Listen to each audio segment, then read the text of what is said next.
Welcome, one and all, to tonight's special, How America Started. I'm Zach, and this is Kirsten, and we'll be your hosts. Before we begin, let me introduce our team. Nick, our weatherman and war news specialist. Then there's Ryan, our Native American specialist and patriot. We also have Sam, our tech guy and Confederate. With this team of highly trained specialists, Channel 9 and 3/4 brings you the colonization of the Americas up to the Revolutionary War, as if we all were reporting on real-time events. Now let's begin.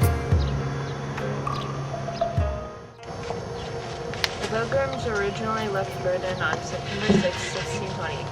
They wanted to establish their own colony, mostly because of different views, both religious and political.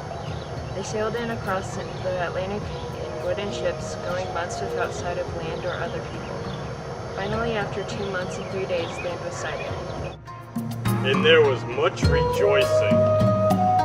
Yay! Establishing a colony took hard work and a lot of help from the Indians at Jamestown, which was founded in 1607, which acted as a base of operations. This allowed the Pilgrims to expand out into the Americas and learn how to farm the land. Ryan, how about you tell us about these settlers and how these Indians got along? Thank you, Zach. Thank you. Well, when the settlers first arrived, they had a good relationship with the Indians. They started out by trading items such as axes, crops, and farming techniques used throughout the settlements.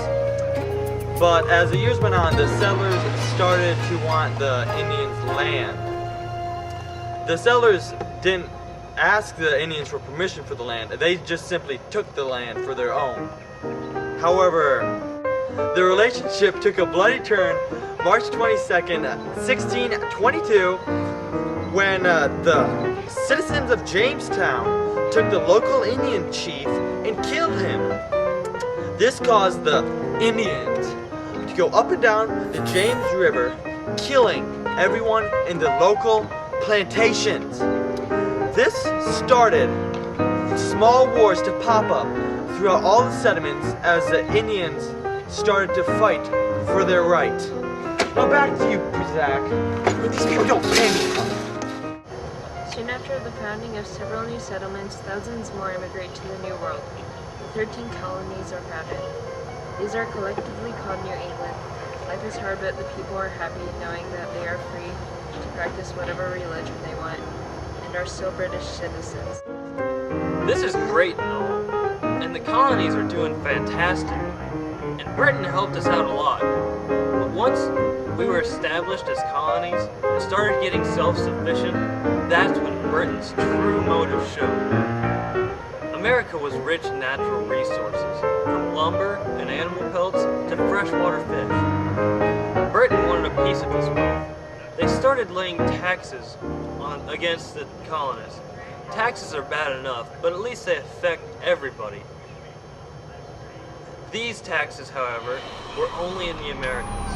British citizens back in Europe didn't have to pay them, and the British citizens in the colonies did. This started the phrase, taxation without equal representation. That's right! These taxes weren't the only problem the Americans faced. There was also the Quartering Act, which allowed British troops to randomly burst into your house and sleep there for the night. The hosts also had to feed the soldiers. Possibly worse than all the rest, there was the tax on tea. Tea is the lifeblood of British people. I've heard of American runs on Duncan. Back then it was American runs on tea. You know what? The year is 1776, and our newly formed Congress, including Benjamin Franklin and John Adams, are getting together to review the Declaration of Independence. The original was written by Mr. Thomas Jefferson, but not everybody agrees on the work.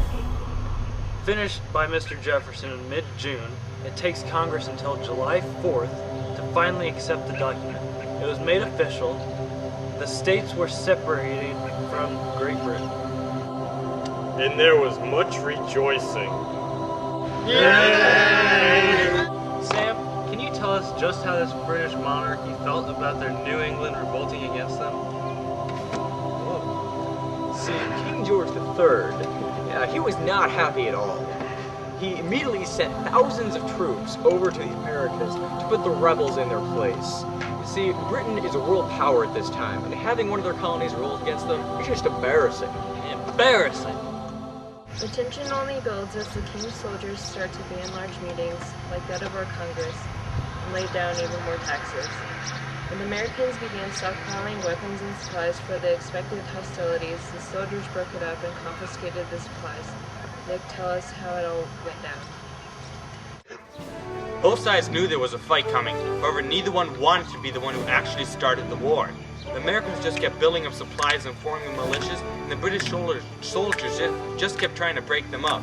Finally, hell broke loose. 77 American troops stationed at Lexington fought nearly 700 British troops when they tried to confiscate the weapons stockpile there. Fighting started on April 19, 1775. Nobody knows who actually fired the first shot. The fight between the newly formed America and Britain, currently the world's biggest military might, was on. I'm Kirsten. I'm Zach. I'm Nick. I'm Ryan. I'm Sam. And don't forget our guest star, Rocky. Stay classy, San Diego.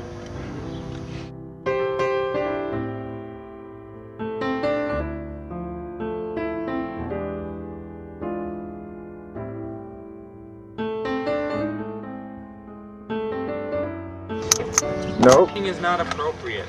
Guys, that's not how it goes. I don't want to look behind me and see You probably don't want No, you don't. I'm not going to. professional. That Nathan's gonna fall off. No, Zachary's a professional. You're embarrassing. That's not a...